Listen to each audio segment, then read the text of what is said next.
Hello mga kainday! Ituturo ko sa inyo kung paano tanggalin ang watermark sa TikTok. So, sundan nyo lang yung video ko at aking ituturo sa inyo kung paano. So, ayan. Hanapin natin ang ating TikTok application. So, punta tayo doon. Ayun, pindutin natin. And then, maghahanap tayo ng videos na pwede nating i-copy link. So, kung nakikita nyo mga kainday yung arrow, ayan, click nyo lang yan. Pagkatapos, i-copy link. Ayan, kung nakikita nyo yan, copy link. And then,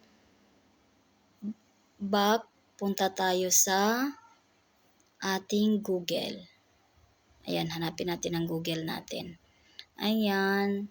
And after that, isi-search natin ang TikTok downloader.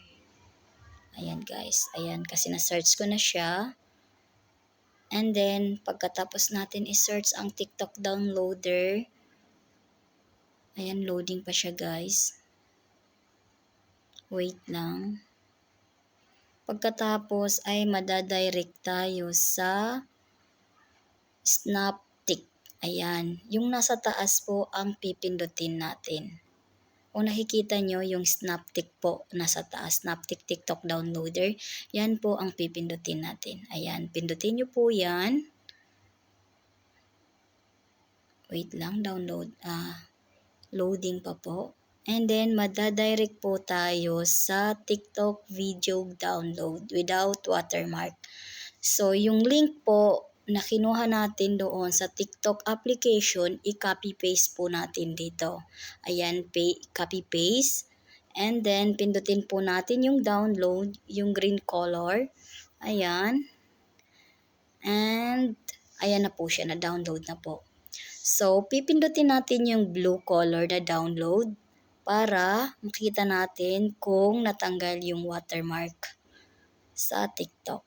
So, pindutin natin, then X. Pindutin lang natin yung X. Ayan, so nagda-download pa po.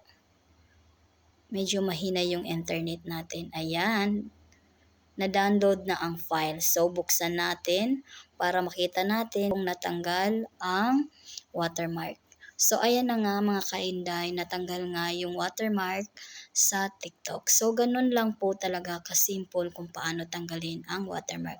So, i-try natin, i-check natin sa ating gallery. Punta lang tayo sa gallery. And then, titingnan natin yung dinownload natin kung wala na nga talaga siyang watermark. So, ito na nga siya mga kainday. Wala na talaga yung watermark. Natanggal na natin. So, ganun lang po kadali mga kainday. So, hopefully po meron kayong natutunan sa aking tutorial. Huwag niyong kalimutan na i-share and react. Mag-react lang kayo sa aking video. Maraming salamat mga kainday and God bless you po.